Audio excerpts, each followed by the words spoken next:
అందరికీ నమస్కారం అండి. నా పేరు విజయ్ పేరు. Thanks learn on respect cinema అనే ఛానల్‌ని ఇంతగా ఆదరిస్తున్న ప్రతి ఒక్కరికి చాలా చాలా thanks. Again came back with one more casting requirement అండి. ఇదొచ్చేసి సమంత్ ప్రొడక్షన్స్ ప్రెజెంట్స్ అంట. ప్రొడక్షన్ నంబర్ 1 అని అంటున్నారు. Casting call. రిక్వైర్మెంట్ వచ్చేసి లీడ్ హీరోయిన్ కావాలంటండి. 18-25 సంవత్సరాల లోపు వాళ్ళు. అలాగే ఫ్రెండ్స్ మెయిల్ కావాలంట. 18-27 సంవత్సరాల లోపు వాళ్ళు. అలాగే ఫ్రెండ్స్ ఫీమేల్ కావాలంట. 18-27 సంవత్సరాల లోపు వాళ్ళు. అలాగే మదర్ క్యారెక్టర్ 35-45 సంవత్సరాల లోపు వాళ్ళు. ఫాదర్ క్యారెక్టర్ 35-55 సంవత్సరాల లోపు వాళ్ళు. టీచర్ క్యారెక్టర్ 33-45 సంవత్సరాల లోపు వాళ్ళు కావాలంట.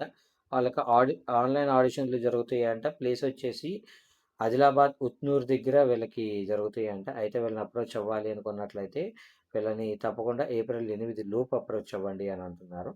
Story, screen play, director and producer పేరు వచ్చేసి సమంత్ కుమార్ ఎస్కేబి అని అంటున్నారు. డిఓపి సంజయ్ అంట. ఎడిటర్ వచ్చేసి మాణిక్రామ్ కడలి అంట. క్యాస్ట్ వచ్చేసి సమంత్ కుమార్ ఎస్కేబి అండ్ పాయల్ గారు అంట. So costumes and art director వచ్చేసి దుర్ధన ఖానం అంటున్నారు. సో మీరు వీళ్ళని అప్రోచ్ అవ్వడానికి వీళ్ళ కాంటాక్ట్ నెంబర్స్ నేను మీకు చెప్తానండి. దానికంటే ముందు మన సబ్స్క్రైబర్ అడిగిన ప్రతి ప్రశ్నకి సమాధానం చెప్పడం అనేది మన బాధ్యత కాబట్టి మన సబ్స్క్రైబర్ ఏం అడిగారు అంటే, సార్ చిన్న సినిమాలని పెద్ద ప్రొడ్యూసర్లు పెద్ద ప్రొడక్షన్ హౌసులు తొక్కేస్తాయి అంట కదా, దాని గురించి మీ ఒపీనియన్ ఏంటి అని అడగడం జరిగింది. ఇప్పుడు ఎవరికి తొక్కాలనే ఆలోచన కానీ లేదంటే వీళ్ళని తొక్కడం వల్ల నాకుండే ప్రయోజనాలు అనేవి కానీ ఏమి ఉండవు.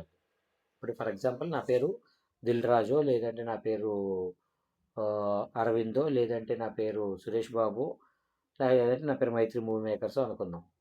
ఇప్పుడు నేనేం చేస్తుంటాను అంటే, నాకు ఆన్ అండ్ యావరేజ్ సంవత్సరానికి ఒక 4-5 సినిమాలు వెళ్తూ ఉన్నాయి కాబట్టి ఆ సినిమాల మీద నేను ఒక రెవెన్యూ తెచ్చుకోవాలి కాబట్టి నా చేతిలో హీనపక్షంగా ఒక 100-300 థియేటర్లు నేను చేతిలో పట్టుకొని ఉంటాను. చేతిలో పట్టుకొని ఉంటాం అంటే ఏంటి అంటే, అది నాకు తప్పించి మరొకరికి వెళ్ళకూడదు అనేది కాదు. ఇక్కడ మెయిన్ థింగ్ ఏంటి అంటే, నేను నా సినిమా రిలీజ్ అయ్యేటప్పుడు నేను ఇంకొకరికి ఎవరికి ఇవ్వకుండా నేనే పట్టుకుంటాను. అలాగే నాకు కావాల్సిన వాళ్ళకి ఆ థియేటర్లు ఇచ్చుకుంటాను అనేది మెయిన్.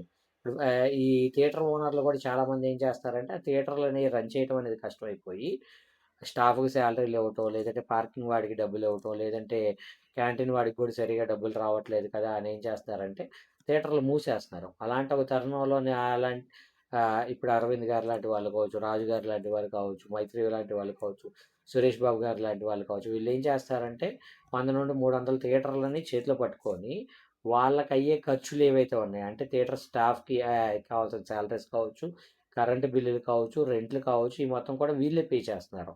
ఇప్పుడు వీళ్ళు పే చేస్తున్నప్పుడు వీళ్ళకి ఏంటి అంటే, కనీసం అందులో ఒక మహేష్ బాబు సినిమానో, లేదంటే బాలయ్య బాబు సినిమానో, తారక్ సినిమానో, లేదంటే రామ్ చరణ్ సినిమానో, చిరంజీవి గారి సినిమానో, వెంకటేష్ గారి సినిమానో, నాగార్జున గారి సినిమా, అంటే పెద్ద హీరోలకు సంబంధించిన సినిమాలు పడితే ఏమవుతుంది అంటే వాళ్ళ కలెక్షన్స్ వస్తాయి. కలెక్షన్స్ వచ్చినప్పుడు మాత్రమే ఆ థియేటర్ ఫీడింగ్ అనేది రన్ అయ్యిద్ది.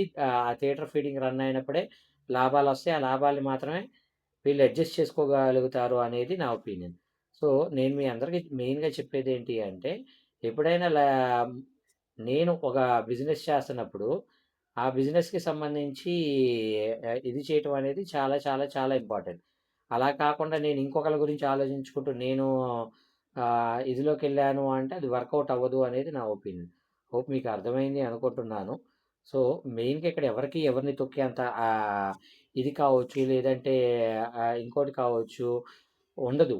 ఇక్కడ నా బిజినెస్ నేను చేసుకోవడం అనేది నాకు చాలా ఇంపార్టెంట్. అలా కాకుండా నా బిజినెస్ నేను చేసుకోకుండా నేను ఇంకొకరి బిజినెస్ గురించి వాళ్ళకి మంచి చేయాలి అనేది గనక పెట్టుకున్నట్లయితే అది ఎప్పటికీ వర్కౌట్ అవ్వదు అనేది నా ఒపీనియన్.